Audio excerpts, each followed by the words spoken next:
So it says waiting for Omilola Oshikoya. We're waiting. We're waiting. Hi, everyone. Hello. Let's see. Hopefully she should join us. It's waiting for her. Waiting. Hi, yeah. Anu. Hey. Hi, Ori. Hello. Hi. Hi. Hi, Ebu.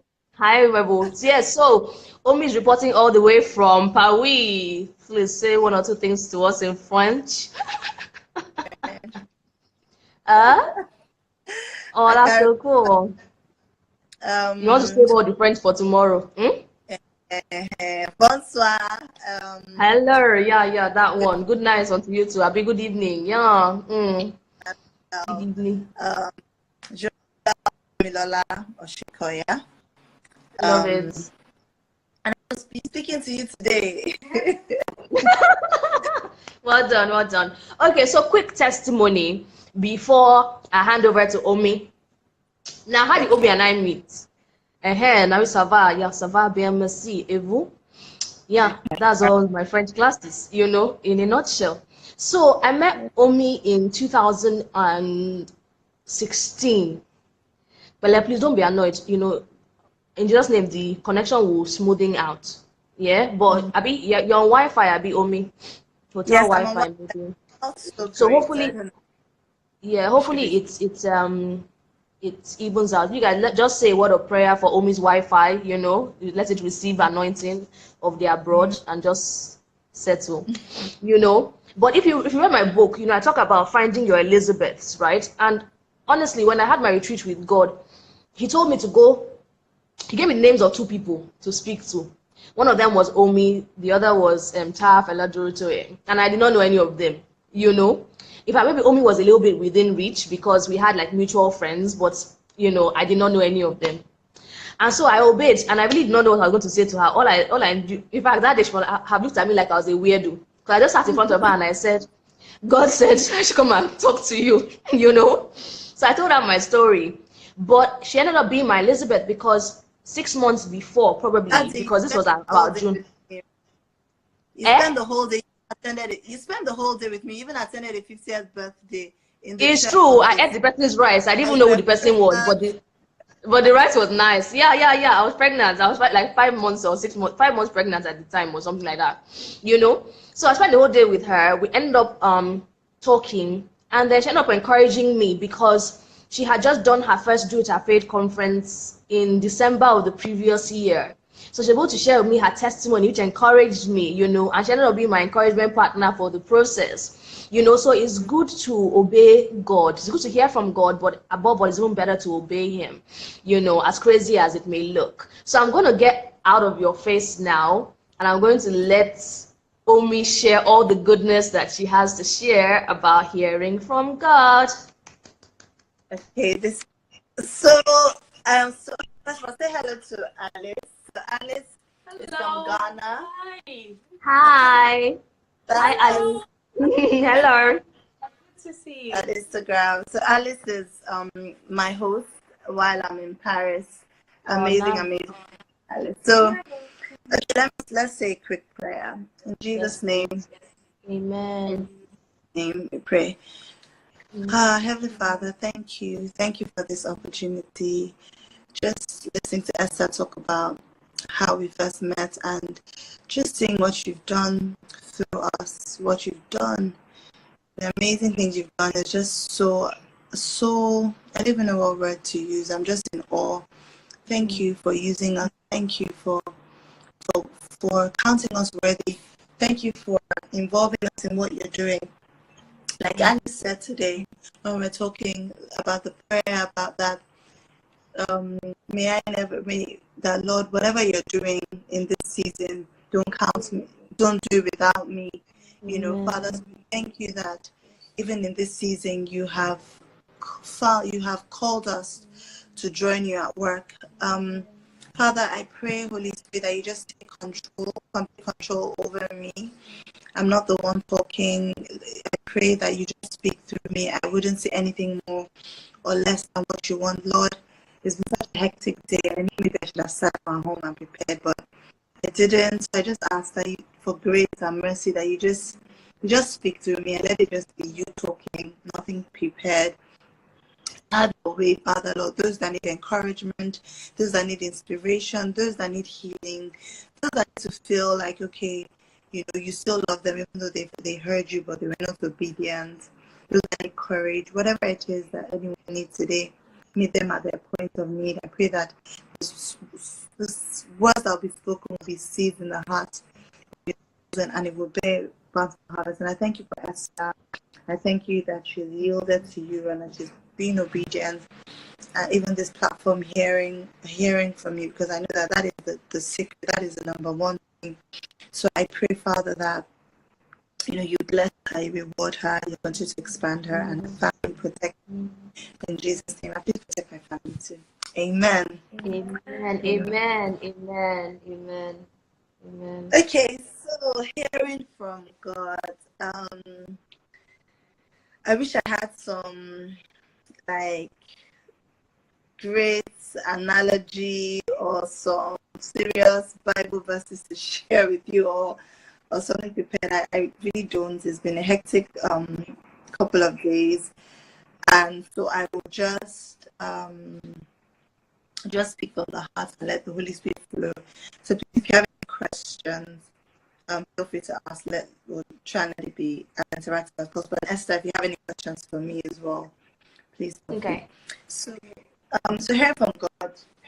This is such a deep topic, but I remember when I first heard the topic, hearing from God, the first thing that came to me is that a lot of people feel that they need to do something to hear from God, but the thing is, God is speaking. So rather people feel like they need to do something to get God to speak to them. Well, no, God is the one that has been speaking from the beginning of time. In fact, God is constantly speaking. He's looking for people to speak to. He's constantly speaking all around us, continuously. So you don't really need to do any. He's not the one with the problem. He's not the. I mean, if the God of the universe wants to get a message across, trust me, he will know how to get it across. Do you understand? So he's not the one with the issue. It's now for us to hear from him, to make sure we're able to hear from him. And there's so many factors to consider when it comes to hearing from him. So, like I said, I don't have a structure, so I'm really sorry, Esther, for not being prepared for this, but I'll just speak as it comes to me. So, why is it that people don't really hear from God? One is obedience or lack of obedience. So, I find that if God tells you something or speaks to you about something and you don't obey, most likely he won't say anything again. And so there are certain times that I'm talking to God and I'm like, Father, I'm not hearing from you. It seems like you're quiet. But when I eventually settle down and I say, okay, Lord, what's going on? I find that he takes me back to the last thing he said to me, and then I have to address that. So obedience opens the door for God to keep speaking to you. So imagine if you are talking to a child or a friend, what you're saying is just going from one ear and coming out of the other ear. You're not listening, it's not making an impact, or your child is not doing what you want. You will just keep quiet and watch. So when you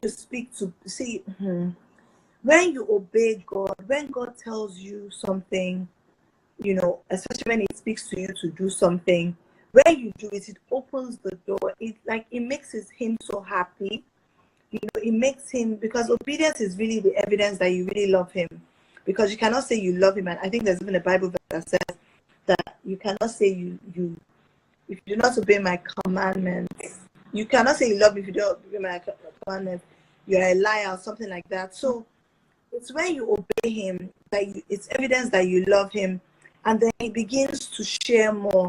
He'll begin to speak deep things. So if I now, I feel like I've grown, because when God says something to me and I'm obedient in that small thing, then he feels like he can trust me with more.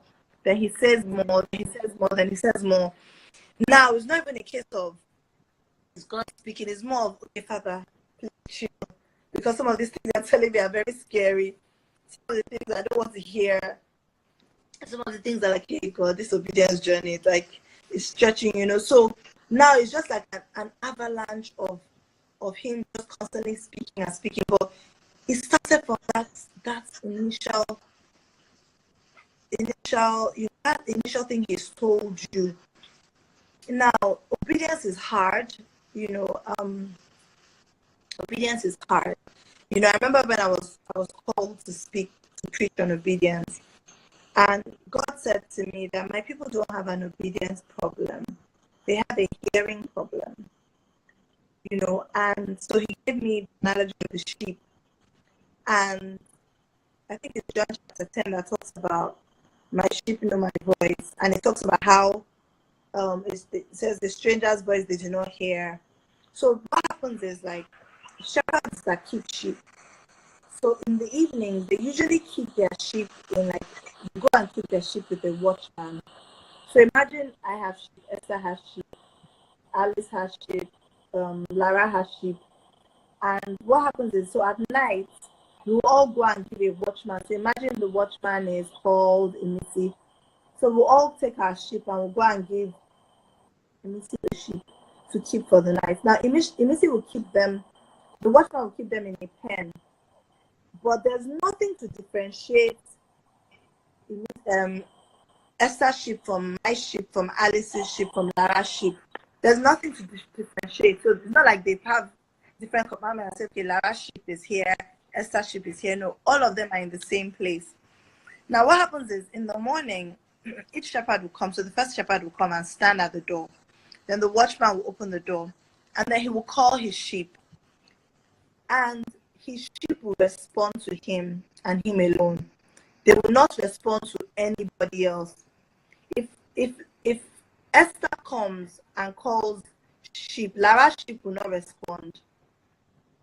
They will only respond to Esther's voice. And in fact, there's a YouTube video. If you Google it, you see many videos. There's a YouTube video that I used when I was preaching to show how there was just this shepherd and a group of people, and all of them kept coming to call the sheep and they didn't answer. But as soon as the shepherd spoke, all the sheep, it was like magic. They literally just raised their heads up, like looked, and then they just followed the shepherd. So literally, sheep know their shepherd's voice. How do they know their shepherd's voice? Through relationship. So sheep and the shepherd are actually in a very intimate relationship. They're very intimate relationship, and you know that the shepherd has a unique name for each sheep. So he doesn't call all the sheep the same. No, he has a unique name for each sheep, and the name is so unique to his own experience with the sheep. So there's some that will be called the one that I bought for a pot of honey, or the one that I found by the waterside. So he has a unique name for each sheep. And then, so in the morning, when each sheep comes out, he will use his hands and he will caress the sheep, like check to make sure everything is okay. And so the sheep have formed an intimate relationship with their shepherd. So that's how they know the shepherd's voice and they follow the shepherd. The stranger's voice they really do not follow. And that's the same way it is for us. It's not that we don't have an obedience problem.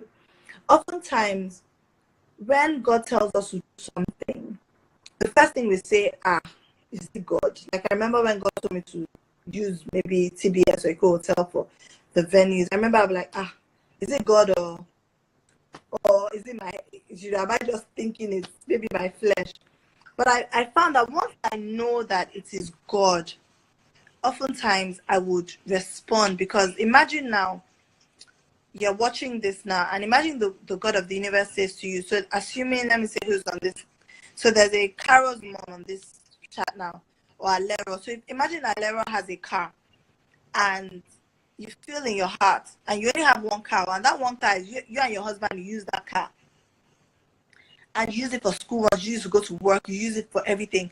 And then you now have a feeling that God is saying you should give that car to somebody, maybe to so Alera is now, God says give it to Carol's mom on this Insta live chat.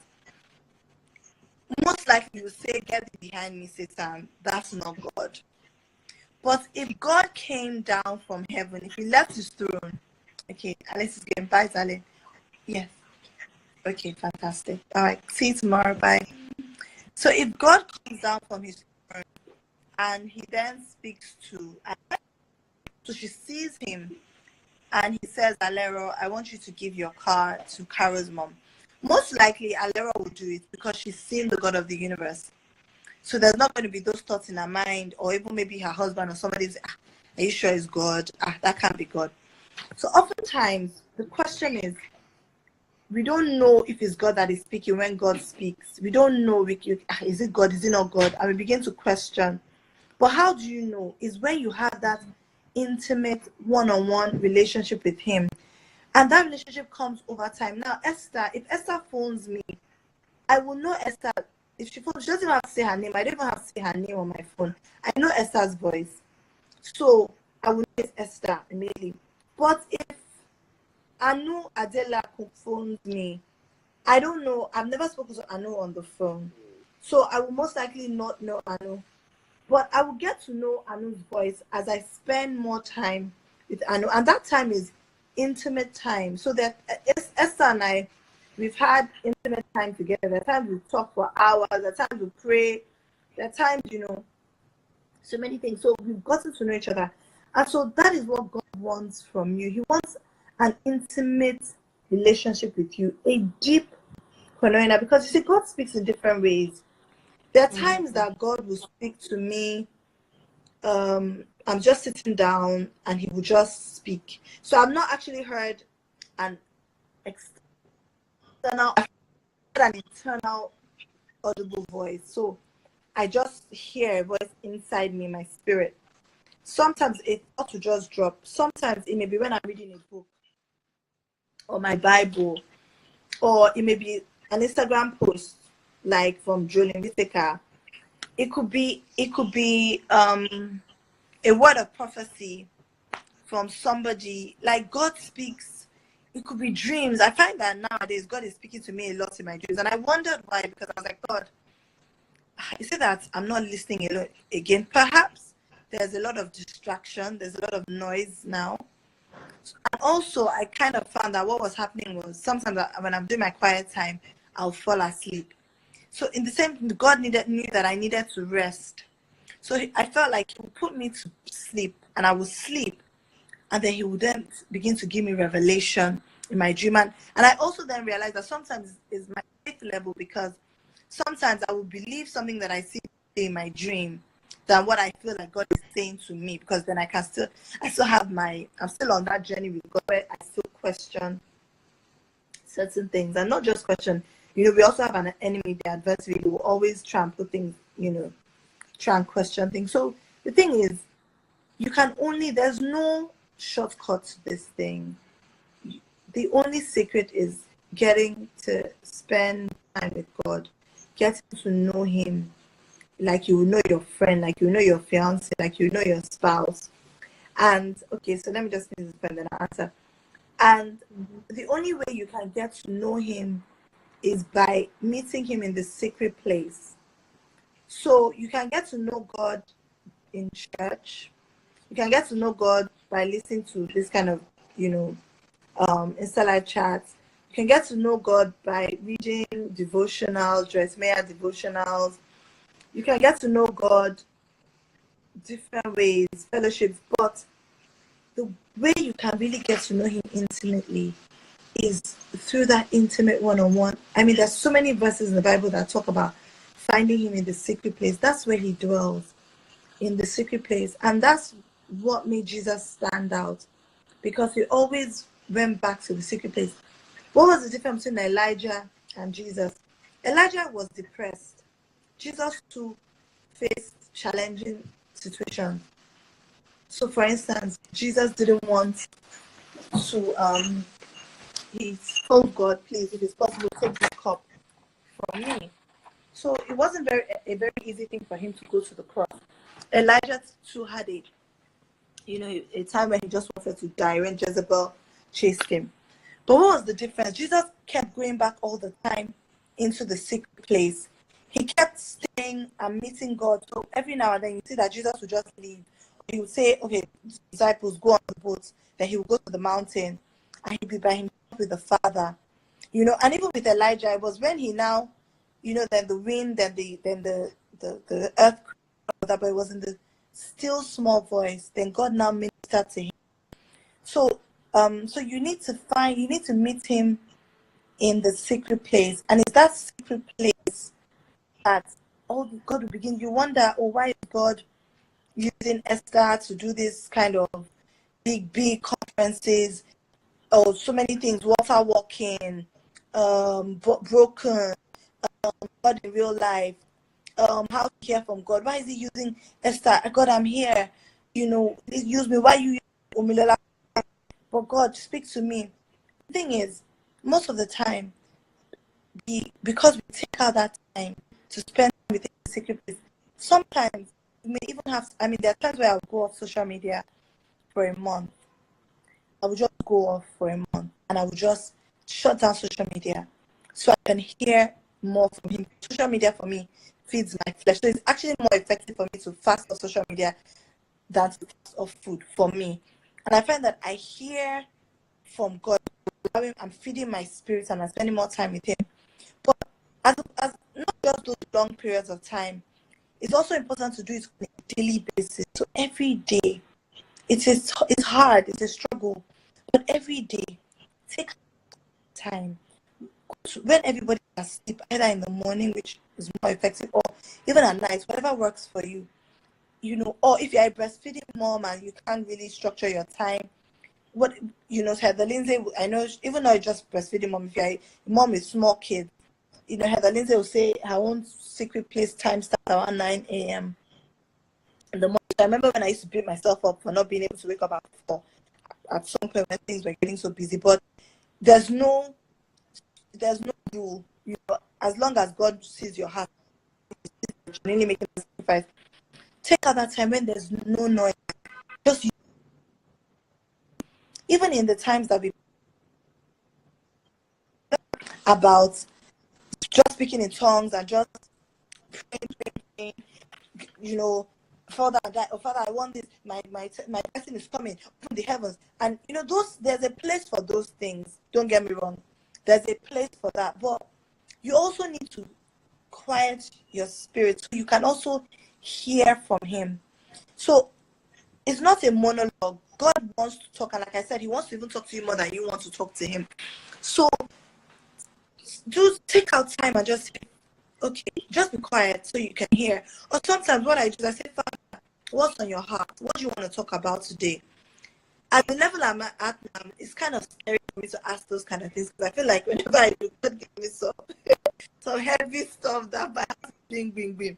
Like, hey, God, why did I even ask? But, ask him and say, Father, what's on your heart? And I can give you an example. I remember, I know that someone says ask a question, so I don't know if I should let you ask or I should continue with. Yeah, because in fact, so there are a couple of things, right? Yeah, because that people have been asking questions exactly. So somebody asked, "What's the secret place?" And secret place is your quiet time, And in the book, that I wrote, Hearing from God, the exercises, because like Omi said, it's just about creating time for God to speak, because He's always speaking, but we need to quieten our hearts and our minds. So literally, the secret place is anywhere where we enter and we can shut the door, because the Bible says it, enter, shut the door, and then your Father who's in the secret place will answer you. So anywhere where you can shut the door, and it's just you and God, is a secret place. Now, somebody asked, someone's scared to ask, you can say that again. There are two questions, I think. One, somebody says, how do you build intimacy with God?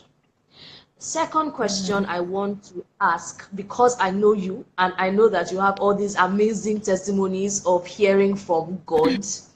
You know, like the thing about Omi is that Omi has this, there are huge testimonies, right? But then, so at the conferences, do it afraid, this and that and that and that. Okay, there's a question for me. Okay, I'm coming first. I'm coming to you. All these questions. But she also has amazing testimonies of how God even helps her in her home. There's an amazing testimony that she shared, which I'm going to let her share, about when her son was ill and they couldn't find out what was wrong with him, and God showed it to her in a dream. You have to share that testimony because that is so amazing, like literally, But quickly, before I hand back over to Omi, Tony says, "How do you shut the door daily? Is discipline. Is discipline. The thing about it is that when you say you want to build intimacy with God, it's like, how bad do you want it? When you're in love with somebody, you want to hear, you're not going to say, oh, I'm going to go 1 week without talking to the person. You're not in love with the person, are you? Do you understand? The person is just a bystander. But when you're in love with somebody, every day you want to hear from them, morning, noon, and night. You're like, what are you eating? How is it doing? Do you get? Okay, and that's the intimacy that God craves. Yeah, it's discipline. But I'm coming to it. Okay, let Omi share her testimonies, and then please speak about building intimacy with God, because that's a huge thing. And maybe you can take us back a little bit to say, okay, how did you know that you heard from God for sure the first time? Like, how did you know it was God? Because now you build the muscle of obedience. In fact, the questions are pouring in. Omi, I don't know if I can keep up, you understand? But but how did you know it was God? And then how did you build the muscle, you get, such that even now, I know that some things still make your heart shake, but you know that it's God. So how did you hear from God? What are the ways that God speaks to you? How do you build intimacy? And then please share with us some of your amazing testimonies of hearing God even in your day-to-day activities. Okay, so how do I, so in terms of discipline, I wanted to say that it's hard. It's hard with the world we live in now. With, you don't even have to go looking for distractions. Distractions come. You're literally on you wake up in the morning and you just see notifications, WhatsApp, Instagram, all of them, So by the time you check one like this, you keep going deeper and deeper, so you really need that discipline, but it's hard. So that's why God said that He sends us the Holy Spirit, our helper. So ask the Holy Spirit to help you. That's where I remember that I said, Holy Spirit, wake me up when I was a bit younger. And the Holy Spirit will literally wake me up to pray. There are times where, there's seasons where it may be difficult to find that quiet time. So for a breastfeeding mom who's barely getting sleep, so while you're breastfeeding your child, you can have that quiet time. Some people that maybe wake up at 4 o'clock already or 3 o'clock to get to work, and they get home at 12, maybe on your drive to work, or during when you get to work, or you take out time in your lunchtime, you have to really be creative. The point is, it's not so much about the location. Yes, they're ideal situations, but sometimes there's something that are out of your control per season. So ask the Holy Spirit to help you. He just wants to communicate with you. And apart from that separate quiet time, He also wants to continue to talk with you throughout the day. So He just doesn't want you to talk to Him in the morning. He wants to continue talking to you throughout the day. So in your decisions, I find that when I ask God about what to wear, and He tells me what to wear for my events, for so many things, I find that it's always like my mind is always blown away, because then that's the day that, even little things like lipstick. I remember there was a time when I wanted, during one of my wilderness seasons, and I couldn't afford to do what do you call it, professional makeup, and I was still in that season where I felt like I had to do professional makeup. Like, I don't really have to. It's not a big deal. I can go to a wedding, but there was a wedding and I felt like I wanted to do it and I couldn't afford it. So I said to God, okay, God, help me do my makeup. And literally, I just was doing it as I felt led. And then I usually use like a fuchsia lipstick all the time, but this time I should use like a nude kind of lipstick. And I'm like, I don't usually use nude. But anyway, I just decided and I used the nude. And I got to the wedding, and oh my God, compliments upon compliments. Someone actually said, what lipstick do you have on? Do you have it? I'd like to use it. As it was just, and I was like, all of these people that went to do professional contour, as I did it by myself, Holy Spirit, So he wants to be involved in every single aspect. Like, it's harder now that I'm getting more, like, as you get more successful, because the flesh in you begins to build structures and feel like you can rely on, okay, I've done this before, and then you just, before the act, as opposed to just going back to God, So that's another thing that, when you get successful, you can actually, you need to really pray that you just continue that, going back to Him for every single thing. So let me give an example. Before, I will ask God what I need to wear for every single event. But now that I have so many options, I have so many, I don't always go back and ask God. Do you understand? So before, when it was like I couldn't, then He would, but it's not really about whether I'm in a wilderness season or not. It's about relationship. I should always ask Him whether I'm up there or I'm not. Do you understand? So testimonies. Okay, so Esther was talking about the measles one. So my son was ill sometime in May, and it had happened. I mean, literally, we had gone to hospital so many times. They said they didn't know what was wrong. They said it was a viral infection. This is one of the top hospitals in Lagos. They said it was a viral infection. But then his sisters then caught, whether it's a viral infection or whatever. But within 2 days, their own, the two of them, they were fine. They were back to normal, back to school. But my son, this was going to over a week, almost 2 weeks. And every night, his temperature will go up. Yes, I was worried that, of the spiritual, whether in terms of spiritual, like, I feel like when these things happen, there's a door that the enemy has access to be able to come in and attack. But God allows it for whatever reasons, sometimes to make you pray. I don't know. But anyway, so I was just like, what's going on? So like a Thursday, the day after we had just gone to the hospital, his temperature was up again in the middle of the night. I was like, you know what?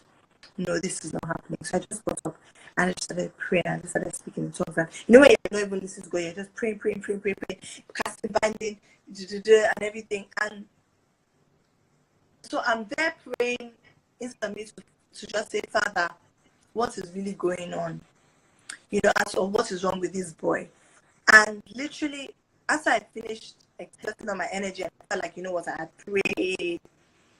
I just said to God, I said, okay, Father, what's going on with him? What is wrong with him? And I fell asleep. And in my sleep, I heard, it was like a conversation was going on in my sleep. And someone said, could it be measles? And I woke up and I was like, measles. I Googled measles. And I saw that the symptoms were exactly the same symptoms he was facing. Now, the only difference was that with measles, towards the end, you then see like a rash. But I hadn't noticed a rash. But I remember that in the middle of the night that night, he was scratching his arm. So I opened him up and checked his arm because it's quite light skin. So it won't be like rashes. So it was red patches, and I could see that he had the rash on his chest and on his hand. So I knew it was measles. So I went to the hospital and I literally told the doctor. And you know how the doctor doesn't really want to admit that. They missed it, but they said, yeah, measles is viral, but it's going, that kind of like, so yeah. So and that just gave me peace, and I knew how to treat it. So I found that there's so many times like that where, I mean, it's amazing. Even like recently, my daughter was I just noticed that they have this one of my daughters, they have this like bi-weekly report card. I mean, I rarely even have to check their report cards because it's always really, really good. So for the first time, I noticed that it was as though she wasn't paying attention in class, and stuff like that. So I was a bit worried. And then there was now an altercation with a teacher where he had put her on detention and she didn't feel like she needed to be on detention. And I really wasn't sure whether the teacher was just picking on her or whether he really whether she was the one that was not, because I'm used to her always having a fairly good report that, it was just shocking. So I was just a bit concerned, and thankfully I didn't work myself up. I didn't go and meet the teacher and get angry, or I just went back to God. After dropping her in school, I went back to God and I said, God, what's going on? What's going on? And literally, again, I felt like God is always putting me to sleep every season. I fell asleep again, and then I heard God say, He is a man of integrity. Like, imagine, I heard it clearly. He is a man of integrity. I had to tell the teacher, I was like, man, God said you're a man of integrity. As in, God, I want God to say that's about me to somebody, like, He's a man of integrity. And he said, so I asked him again, I said, okay, what's wrong with that? And he goes, she's under pressure. And I realized that, yes, she'd been under pressure because she had a couple of exams. She did, like, normally people would say, okay, just do one exam, go to this school.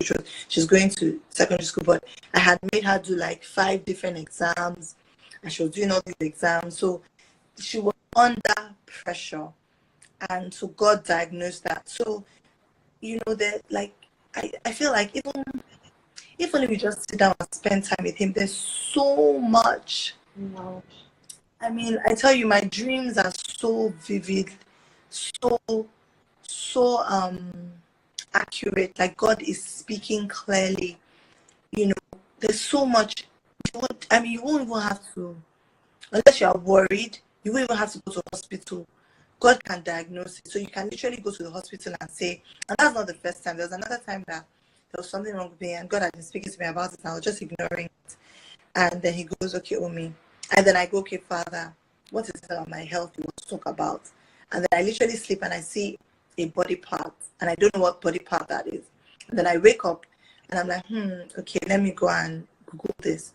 And I Google human body, and I literally see the exact part that, is that I see the organ, the exact organ, and I know what it is. And then I begin to ask God, and I say, okay, Father, okay, so what is this about this that I need to sort out? And then He begins to show me. So He then even shows me, and then on Instagram, and then He shows me exactly what is actually wrong with me. And it's something that doctors will really not be able to tell. Often they can't even tell until then it has, because it's like a small thing that can become massive if it's not taken care of. Now, doctors usually won't even diagnose it at that small thing. Usually when it's already caused complications, bigger complications. So the point I'm trying to make is that when you're in that intimate relationship with God, and God has investments in you, He'll begin to share things with you, because He knows that His investments has to give Him returns as well. Now you're going to be obedient. So there's certain things that God has said, I shouldn't eat, I shouldn't do, I need to exercise. Am I doing it? I'm on holiday now, and everywhere there's sugar, there's ice cream, there's chocolate. And But you walk today now, so you're walking. That's exercise. You didn't mean to walk, but it ended up being exercise. Exactly. So it's in that intimate relationship that, so sometimes you fall, like, what was it? I had something really sweet. I was like, God help me. So that's the way it's supposed to be, like a friend. It's not a perfect relationship in terms of, you're not supposed to be perfect, but He wants you to be as open and as honest as possible. So, so Adam and Eve, when they were, the Bible says that before they had eaten the fruit, they were naked, and the Bible actually says, where's my Bible? It says they were naked and unashamed. Then after they ate the fruit, they were now, I don't know if it says they were ashamed, but I know that Adam said they couldn't come out because they were now ashamed. So God wants us to be naked in front of Him. He wants us to bear our hearts out to Him. Your flaws. He doesn't want you. Why Jesus really detested the Pharisees is because they put up a false picture of perfection. And so that's not what He wants. He wants you to open up and say, I am struggling. I am weak. I mean, what's coming to me? Another thing that God has spoken to me, another testimony. And this one was pretty hard for me. Because this was in so I'm on my book tour now, but I was on the English book tour in America in like November, And one day in the morning, I was really feeling very excited with myself and saying, yeah, I'm having a good time. It's been an amazing time. God, you know, where are you at work? Where can I join you? I really want to join you at work. Show me where you're at work. And then God says to me, and I'm just like, oh God, what is this? And then he starts sharing with me about people that are struggling with their sexuality. And then he begins to share with me that there are many people that are struggling with their sexuality, but that it doesn't necessarily mean that they're gay or homosexuals or lesbians. It could be that sometimes a lot of people struggling with their sexuality were abused as children, either same sex or whatever. And so oftentimes when because they're abused and it's something that they are ashamed of and they can't talk about, they often, then the devil begins to bombard them with thoughts. So if a guy was abused by a guy, a girl was abused by a girl, the devil begins to put thoughts in the person's head that you must, maybe you like boys, you are gay, you like girls, because you were a clinical, or because you were molested as a child, you are going to molest children. So it begins to put those thoughts in the head. Now, because there's nowhere for them, they don't feel safe to come and talk about their struggle. So they can't really come to church and say, I'm struggling with homosexual thoughts. They don't even want to admit in the first place that they were abused, as it's difficult for them to admit. Or so because of that, what happens is that then, you know, the devil thrives in darkness, so he will keep them in a place of darkness, and then they get bombarded with all these thoughts, and eventually, if they can't come and talk about it in the church, what happens? You end up talking about it in the world, and the world embraces you, and then you make a decision. You know what? I'm gay, or you get tempted and say, you know what? I'm going to molest that child, or get tempted and you rape or whatever. So God was sharing to me, and he was saying to me, he was like, the church has ostracized these people, his children, and they're dealing with these things and they can't open up it to anyone. And then he put it, I could actually feel his pain. I can't describe it, but you know how you feel the pain, like the pain that Jesus, I don't know how to describe it. I could feel God's pain. And then I started weeping profusely. I was just weeping. I was just crying because I could feel his pain, that his children are being lost and being led astray because the church is judging people. And that you know, and he said to me, that look, all they need to do is come into his presence. That you don't even have to lay hands on anybody or do deliverance or anything. That once you're in the presence of God, when the woman at the well, the woman with issue of blood, Jairus, everybody that encountered Jesus, once they encountered Jesus, your life cannot be the same again. You will change. But what the devil is doing is that his greatest trick is to make people with their different struggles stay away from Jesus, because then they begin to take it out on Jesus because of the way they feel the church is going to act, or because of the way the church has access to some people that have opened up. They say that they now say God doesn't love them. They now get angry at God, and that is what death is, spiritual death, when you are separate from God. But what God will say was just let them just be in my presence, and in my presence someone just said they had an encounter, and in my presence I will be the one to do the healing, because God knows the cause. So those that need healing because they were abused as a child, he will heal them. Now you're talking about, okay, no, you should stay away from temptation. Maybe that's not what the person needs. The person needs to first of all heal from their abuse or whatever, you know. And so he shared that with me, and I was just crying profusely. And he reminded me, you know, there was a guy that, so I'm a youth minister for a fellowship, and I remember in one of the fellowships, someone shared a testimony and said, in testimony, he said, not a testimony, sorry, we were in a prayer, we were all praying, everybody was raising prayer points, And one of his own prayer point was he's struggling with his sexuality. We should pray for him. And nobody acted like, oh my God, you just said that. Like, it was like, pray for healing, or like someone said, pray for my cow. You know, it was like, so, okay, yeah. And we all just prayed. So we raised all the prayer points and we all prayed. And today, I see God using this guy so mightily. I see God using him. And God has not even started with him. Like, what God is going to do with this guy, the world is not even ready. The world is not ready for what God is going to do through this guy. God is using him in phenomenal ways. Doesn't mean that he doesn't have his daily struggles. His temptation. Sometimes I still get angry when I'm walking. We all have, you know, but doesn't mean that he doesn't have it. Doesn't mean he falls, no. But he may have his daily struggles. And that may be something that God is working on him. And it could be that at some point in his life, it will no longer be a struggle. It doesn't mean he's walking on the road and he sees a guy and a thought will not come to him and say, that guy is hot. Do you understand? It may come, but now he's in a relationship with God. So if that thought comes in and say, Father, I rebuke that thought, or, you know.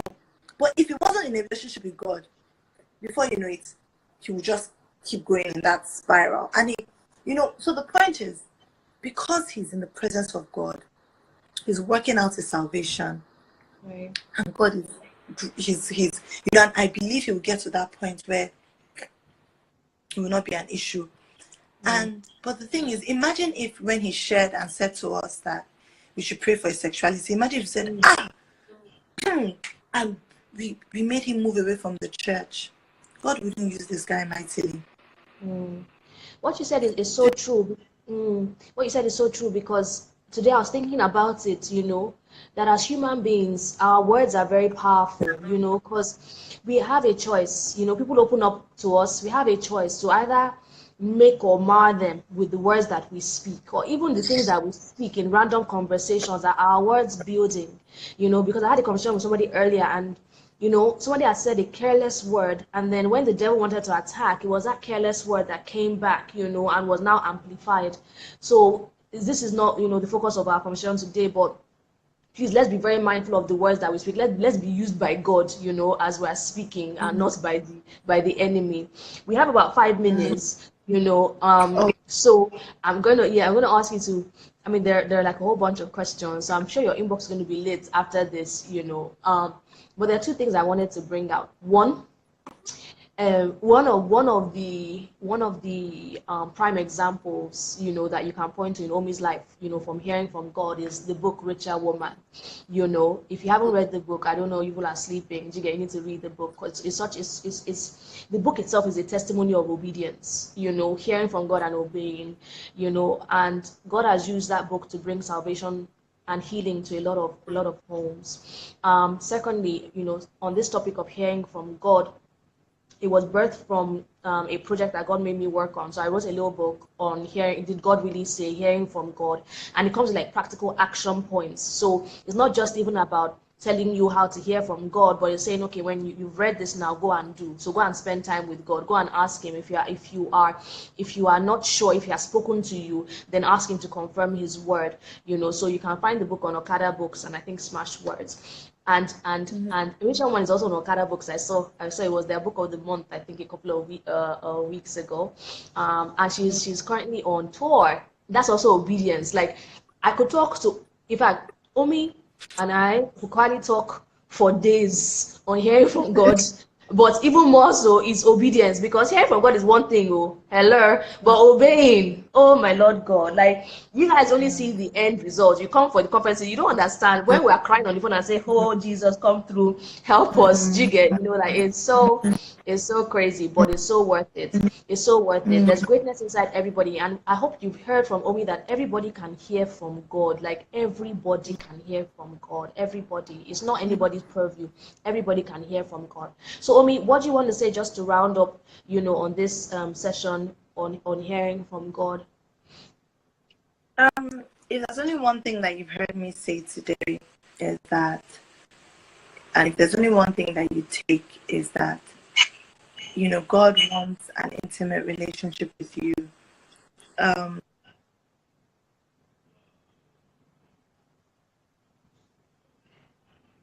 I'm not superhuman, and people then going to find out that what is it that she's doing that God is using her. Some people instead will be beefing eyes or whatever, but I'm not. The sky is so big for so many. God will use us, wants to use each and every person, you know. So He also wants to be able to speak to you in the ways that I have described, in the ways that Esther has described as well. But the thing is, he desires that relationship with you. He desires it more than some of you may be like, I really desire that relationship, but he desires it even more than you do. See, at the beginning, I did this discipleship course called Experiencing God, and in Experiencing God, we were taught that God is the one that has been at work from the beginning of time. So Moses didn't go to God to say, God, I want to deliver the Israelites. I want to use the hashtag deliver or trademark it deliver. No, he was doing his own thing, and it's God that came to meet him. So the same way, God has been working from the beginning of time, and is working till today. So he's looking for people that he can call to join him at work. But you see, sometimes also we're so eager to work for God that we go and work and we are incomplete, we're out of his will. So and so even when we get to heaven, they'll be like, people say, God, I did this in your name. God, I did, but like, I didn't send you. It wasn't my work. You were doing your own thing, you know. So God forbid that happens to us. It's important that we always go back to him and say, Father, where are you at work? God is at work. You see, when things happen on social media, don't just go with the trend and follow what everybody's saying. If there's a terror attack, or when there was a recession in Nigeria, everybody's like, Nigeria is this. God. No, find out where God is at work. You'll be shocked. Even in Buhari regime, God is using him. You'll be shocked. So always find out. Asking God, where are you at work in this situation? Where can I join you at work? He's looking for people to begin to ask him what's on his heart. When we go back to him and say, God, what do you want me to pray about? Who do you want me to pray about? God will begin to show you nations. Go and pray about Turkey. He'll begin to put big, big things in your heart. So but that place, that comes from the secret place, from that place of intimacy. And I believe if you get Esther's book, there's more detail on how to hear from him and how to spend time with him, that intimate. And then, it's a relationship. It only happens over time. Don't expect it to be overnight. And God will test you with little things. So he will tell you something and he will see if you will respond in obedience. So if you are not faithful in the little things, he will not give you the bigger things. So even with the Do It Separate conference, God did not tell me TBS or Federal Palace day one. He started with Civic Center, which was huge at the time. Which was huge. You understand? But God knows what he had already tested me on prior to that. He had told me, just before he told me Civic Center, he had told me to give all the money I had to somebody who needed to pay their child's school fees. And I was obedient to that.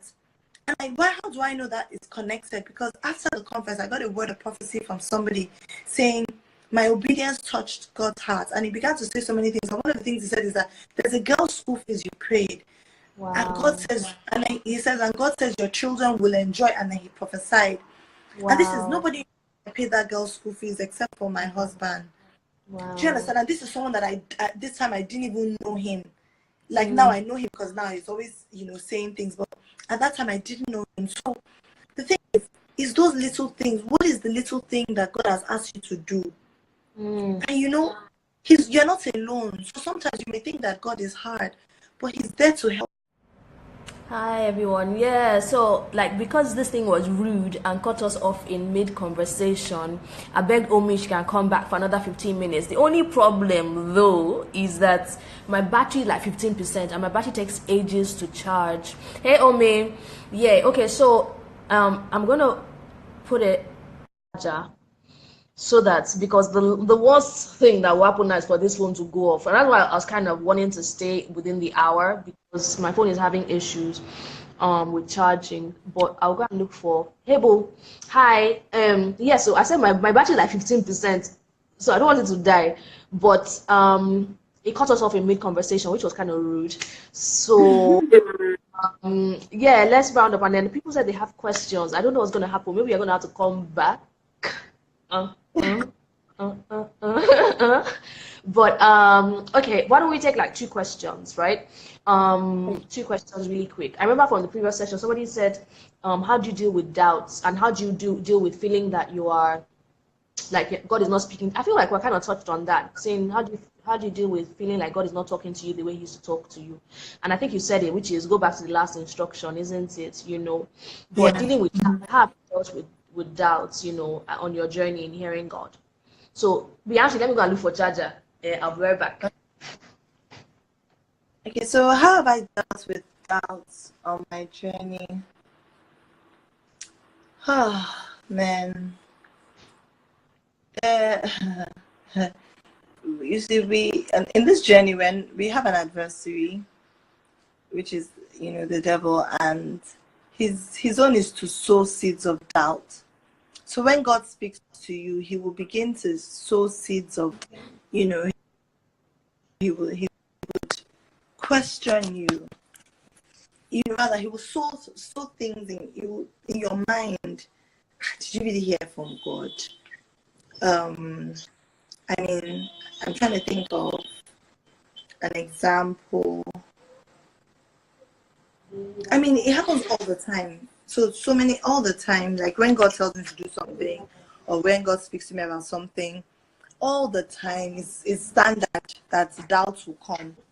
But how do I deal with doubts? I just keep going back to God. It's that's why I say it's an intimate relationship, in the sense that I'll come back and say, I'm struggling, Father. I need confirmation. I need extra confirmation. Please give me one more sign. You don't really want to be like Gideon that asked for too many signs. But the thing is, it's a journey and it's a process. We're on this journey, and we are not. You grow in your journey, and you don't become like the way you don't become an adult overnight. You don't become a spiritual adult overnight. So you're growing in your journey. So it's okay for you to have doubts. I mean, look at Joshua. We all talk about how Joshua was so courageous. Joshua, courage. But when Joshua was about to go to the same Joshua that was the one that said, oh, no, that the giant grasshoppers in the land. When it was now time to cross the Jordan to go to the promised land, what did God say to him? He said, be strong and courageous. Do not be afraid, for I am your God. I think in that Joshua 1, I think God said it 2 or 3 times. Why would God have to say, be strong and courageous? Do not be afraid. Why? Because clearly Joshua was afraid. Right. Do you understand? We look at Joshua, oh, he's Joshua, no, I do. But he must have had some fearful thoughts.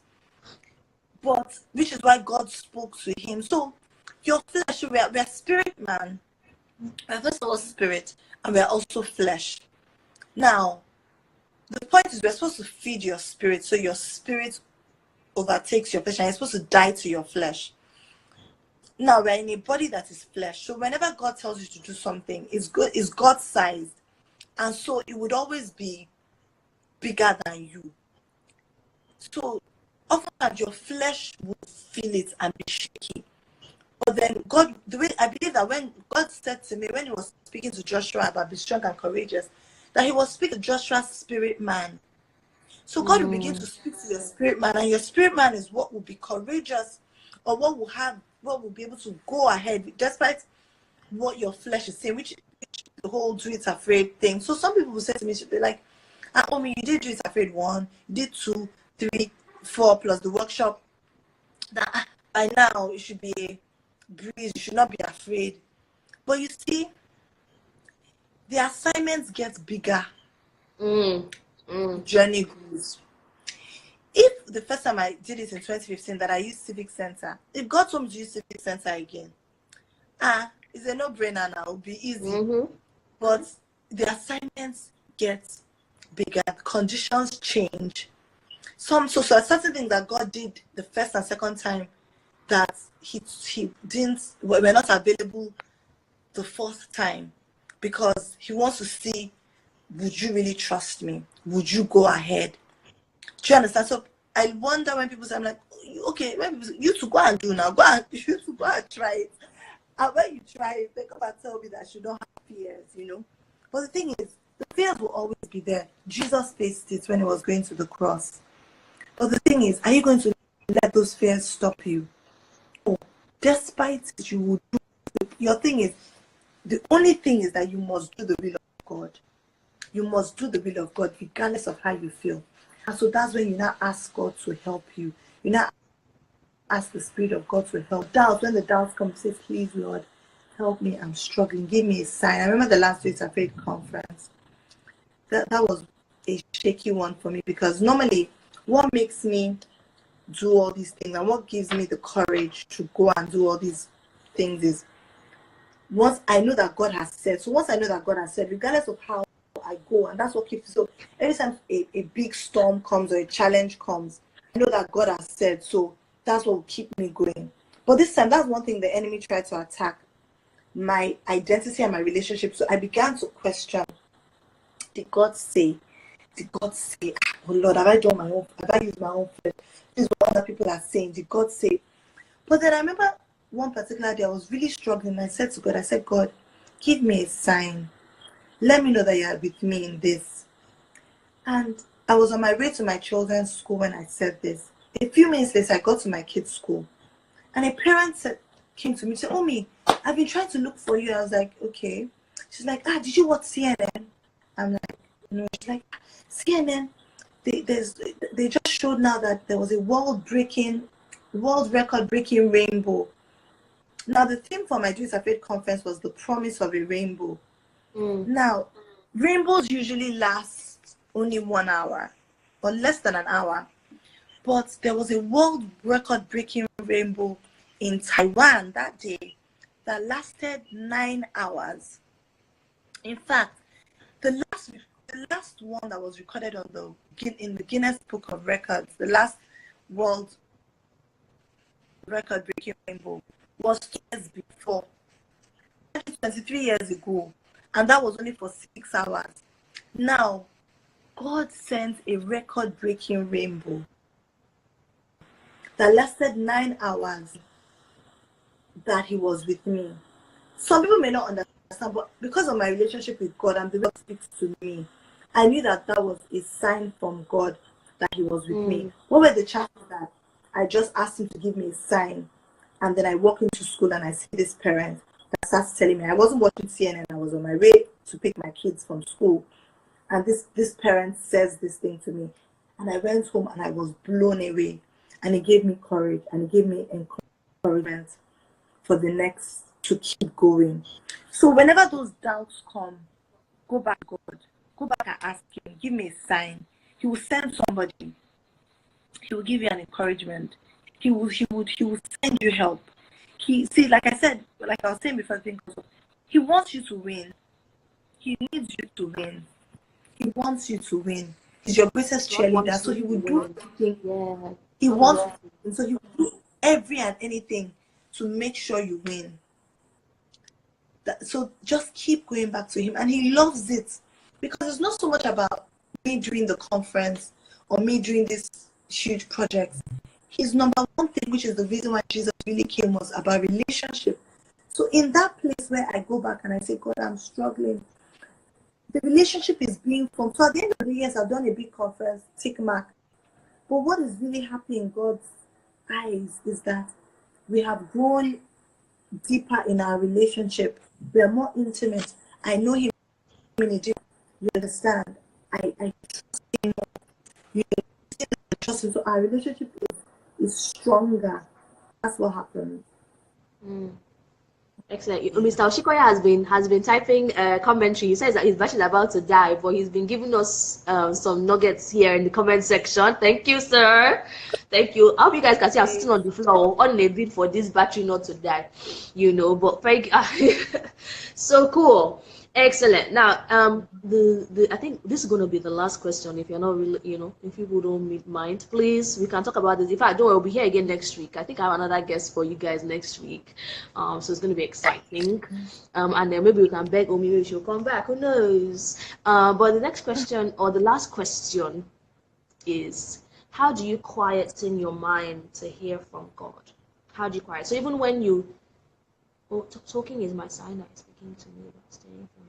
Okay, cool. Yeah, so even when you enter into the secret place, how do you quieten your mind so that you can hear from God? Oh, that is hard. I mean, that is one of the hardest things to do. Like I said, there's so many distractions, external distractions, but sometimes the distractions are not even externally. I think my husband even passed a comment about sometimes it's within ourselves. So it's not like the time that, in fact, up to now, I've turned off all notifications from Instagram, WhatsApp, and text messages off my phone. So unless I go into the app, I don't know who has sent me, because it was getting too distracted. You just keep seeing notifications and then you go and check. But even with that, doesn't mean that my mind is always at a state of quietness or peace. No, you get, things will happen. There'll be worries, concerns, whatever challenges you face. But the thing is, we need to be in a place of rest. And yes, we need to rest physically, but we need to enter into God's rest in our minds, and that is one of the hardest things to do. I don't have the formula yet. It's something that I'm still learning to do, to enter into God's rest. It's hard. You should enter into God's rest, but all of a sudden, you are on this kind of trip, and then just before I was supposed to travel, my son starts developing an eye infection, temperature running, and the day I'm leaving, my daughter starts developing a stomachache, and I'm just like, okay, Lord, I'm leaving the house, I'm leaving the country, I'm not there. God, I have to go and do your work. But, it's just at the back of my mind, you're still, thinking about it. But you know what? It's a struggle, it's a constant battle. And like I said, we have an enemy whose job is to ensure one thing that is going to attack is your mind. He doesn't want you to be in a place of rest, because it's in that place of rest that God will do great and mighty things. See, when God created Adam and Eve, he created them on the 6th day. So their first full day on earth was a day of rest, because the 7th day was the day of rest. So Adam and Eve's first day on earth was a day of rest. So God's plan for us is to operate from a place of rest. That's when, and I'm in that place of rest. That's when my mind is blown away. That's when he opens doors. That's when I just see the power of God. That's when I see phenomenal, amazing things. I mean, there's a testimony that I'm yet to share, but I'm going to share it really soon. I'm still in awe every day as I'm thinking about this thing and the sort of, the magnitude of what God is doing. But it came, I could only get that testimony from a place of rest. And the devil had attacked me so much most of the year. Attacked my mind that I couldn't see clearly. I couldn't see, and I'm not talking about physically clearly, I'm talking about spiritually clearly, that, and so even for some of you here that you may be listening, God may have given you a word of prophecy. He may have said, you're going to be this, or you're going to go somewhere, or this is going to happen. And the devil will then begin to attack your mind. But you see, when you are operating from a place of rest, it's also evidence of faith.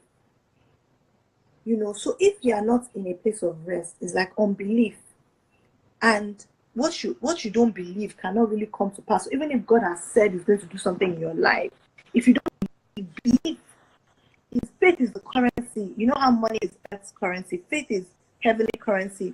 So faith is what will open the door to your blessing. So it's like currency. You pay faith. So imagine I want to buy a pair of shoes. I'll give money and receive the shoe.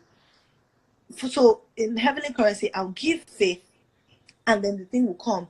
So there are so many promises that God has given us, spiritual, so many things he's promised, so many things he's said. But they're taking our currency from us, our food currency. So he's putting us in a place of constant turmoil. And this is one of the reasons for the growth in suicide rates. Because we're not in a place of, we're in a place of, okay, so homicide rate in America, and I'm sure most of you know that, you know, back in the day, America, there were just murders everywhere, homicides everywhere, you know, but do you know that the homicide rate has reduced so much, but the suicide rate has increased even more. So people are no longer going out to kill people, they're killing themselves. Why is this? A big portion is social media. But the purpose of the thing is not known, abuse is inevitable. Now, back in the day, we were taught, you know, kids don't boast. Yes, because boasting is not good for you because it makes you prideful, and pride is a sin.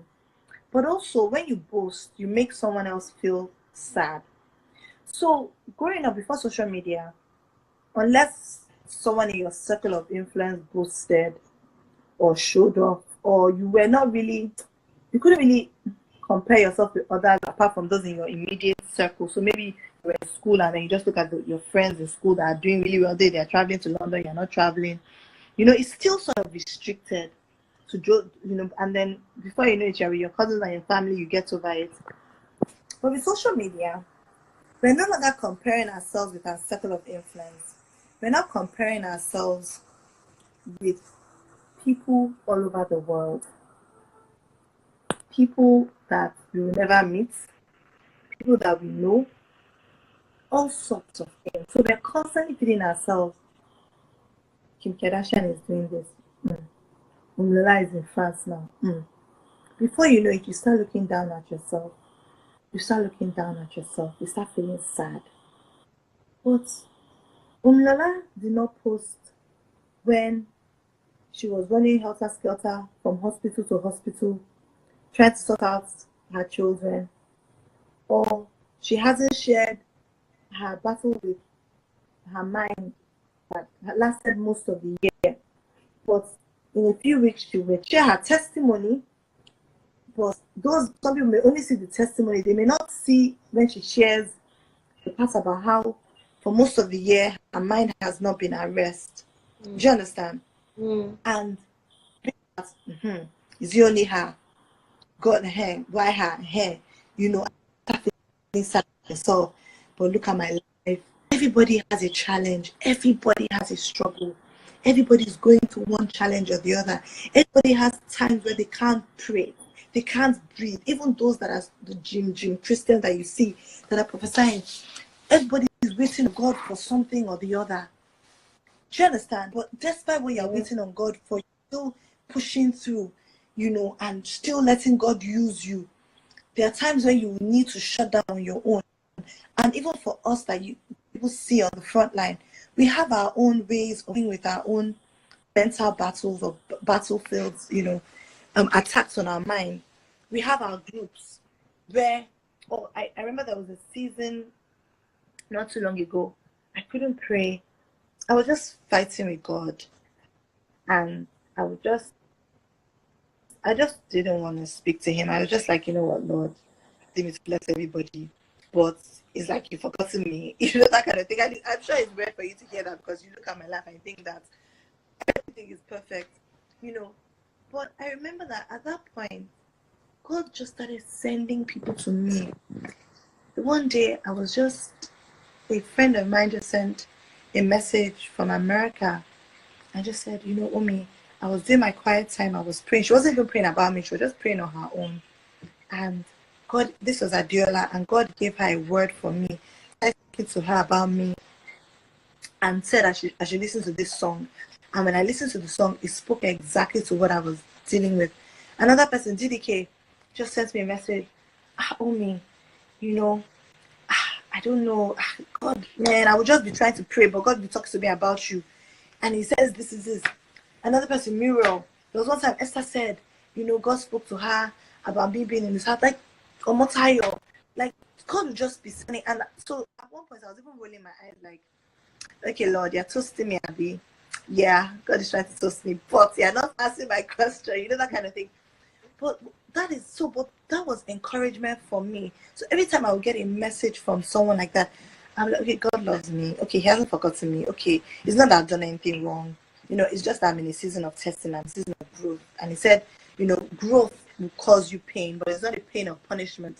It's a pain of growth, you know. Mm-hmm. It's like pruning. When you prune, you are cutting off the branch, you're cutting off certain things. It will be painful, but it's not punishing, and you're pruning so that the plants will grow bigger, you know. And so that's how I deal with my own mental battles, you know.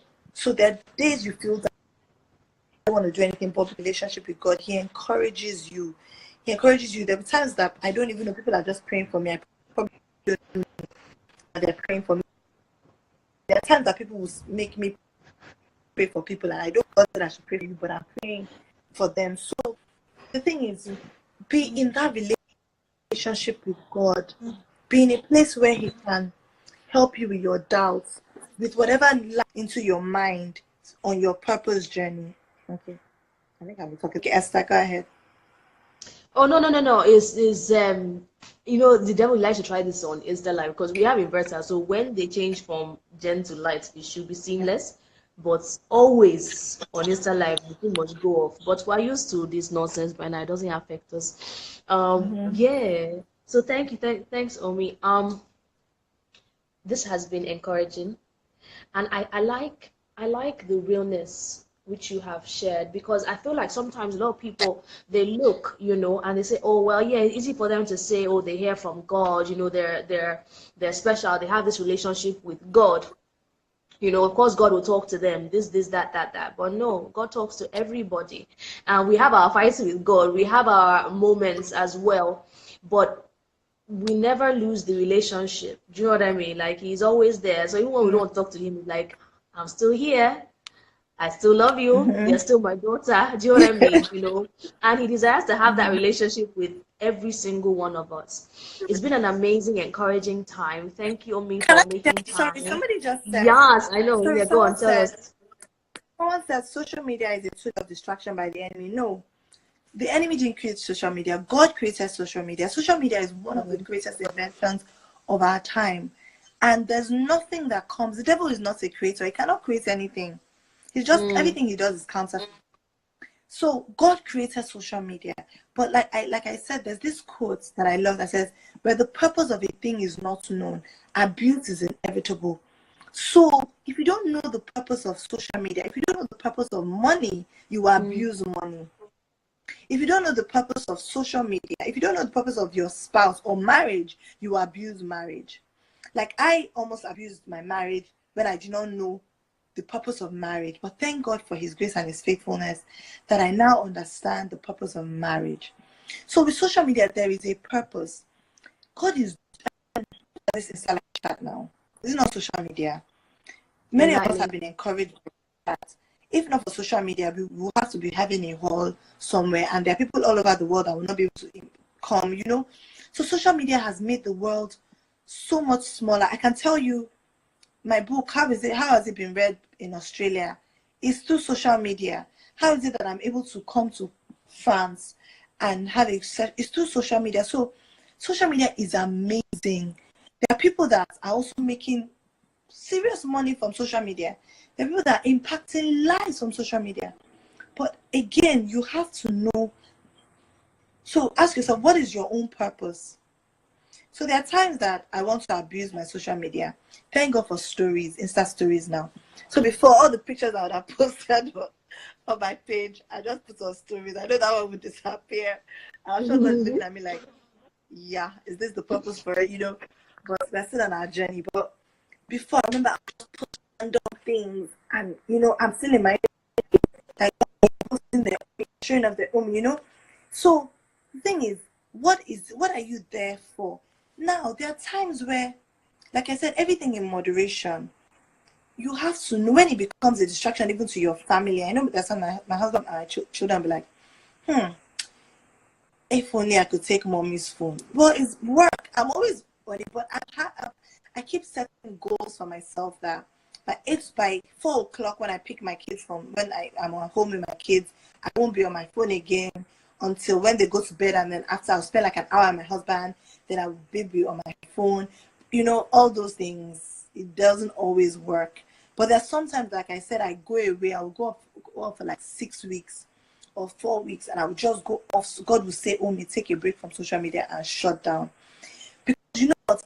Those breaks, honestly, it's like a mental detox. You actually don't realize how much, because there's so much information coming into your brain that you need your brain, the way you need your body to rest, you need your mind to rest. So every time I go off social media, it's almost like so hard for me. When I hear God saying, "Hey, it's time to go," I'm like, "Oh, I don't really want to. Like, this is my own entertainment. Like, Lord, and then, but as soon as I get into the swing of it, and sometimes I don't even want to come back, because I'm just enjoying, because then I hear from God more. He speaks more. I spend more time with my family. I end up reading so many books. I mean, 1 month that I was on social media, I read like 5 books in 1 month. The year before, I wasn't able to read even 1 book in the year. So everything in moderation. And that's where, when you have a relationship with the Holy Spirit, he'll begin to tell you, "Okay, babe, you need to take time off. Your brain needs some detoxification. You need to just chill and go off." So it's not an ending. It's not a tool of distraction. No. It's a blessing. Yeah. My family members are beginning to look for me. I think they're like, "Hello, madam, we'll be patient with you for the last hour and a half." So before Isabel comes and scatters this place, thank you so much, Omi. We love you. Thank you for sharing your heart. Thank you for talking to us about how you hear from God. Thank you for sharing your testimony. Thank you to Mr. Oshikoya for also supporting in the comment section. I mean, Omi, you have to go back and read the Thank comments. you, Like, they've been babe. lit. I'm trying to read the comments. Yeah, it was so Love you, good. babe. I'm gonna put exactly. He's missing you already. He's missing you, so that's why he's saying, "At least let me watch my on wife." my face. Yeah. I'm gonna put it on replay so you can watch it back. And I'm sure people are gonna try and send you messages, as to how to hear from God. You can also get the book, Did God Really Say? Hearing from God. It's available on Okada Books. So thank you, and we'll see you next week with our next guest. Bye. Have a good night, guys. Thank you, Omi. Bring something back for us from the Paris. Yeah. If you are in the Paris area, because I know that we have international audience. Sorry, just about Omi. Oh, yeah, say. Can't hear you, Omi. Can't hear you. Sorry, I know I like to talk to more, but can I just say one? Can you hear me? For those that Yes, say I they hear you want now. okay. For those that say they want to know how to develop an intimate father-daughter or even father-son relationship with God, there's a 21-day study guide that I created that helps you form an intimate relationship. It's a devotional style study guide. So within the 21 days, you should have started your journey to intimacy with the Father. So you can find it on Amazon, Kindle, or Okada Books. I think it's on Okada Books for, I don't know how much, either 500 or free. But if you go to my blog, www.thefathersdaughterweb.wordpress.com, you will see the whole 21 days. So it can help you develop that intimate relationship. And then I guess you can follow me on Omilola Oshikoya on Instagram. Yes. Excellent. Mwah, kisses. Bye. All right, guys. See you next week. Have a lovely week. God bless you. Bye-bye. Bye. Bye. Bye.